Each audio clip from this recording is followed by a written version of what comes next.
Now if you want to take pictures in the landscape and everything's blowing about all over the place, there's two things you can do. You can either take advantage of that movement of the plants, etc., or you can freeze it.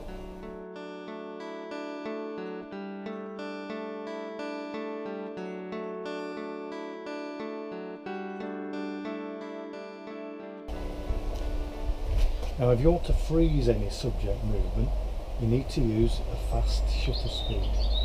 Now if you want to slow everything down and get a nice blur from plants as they blow about, you'll need one of these.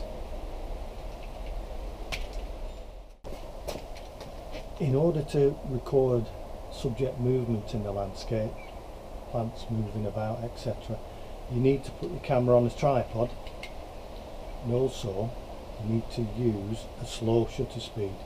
So you probably need to take it down to probably 2, 3, 4 seconds maybe, so that you get that nice blur.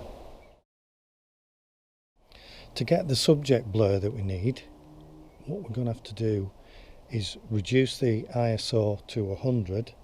We're slowing everything down now, and your shutter speed would have to be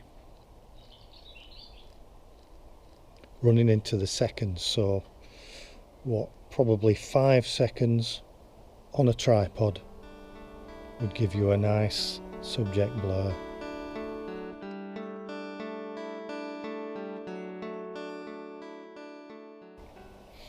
In order to freeze movement now, we're going to have to set our camera to 400 ISO,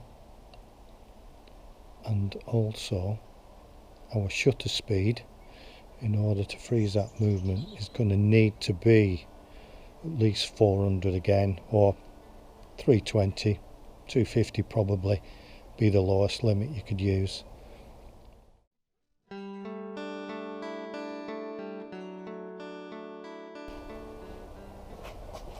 Now some people specialise in getting these long exposures and getting these beautiful blurry effects.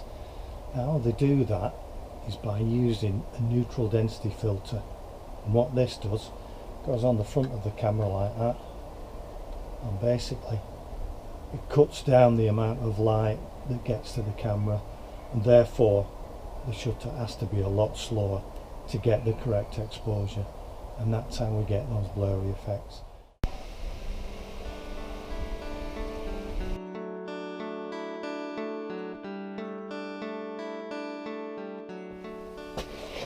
Remember, don't just point and shoot.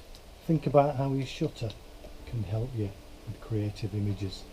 And also, if you don't have a tripod, you can always find a wall or somewhere solid to rest your camera on to take those long exposures. Well, thanks again for watching. I think the sun's coming out.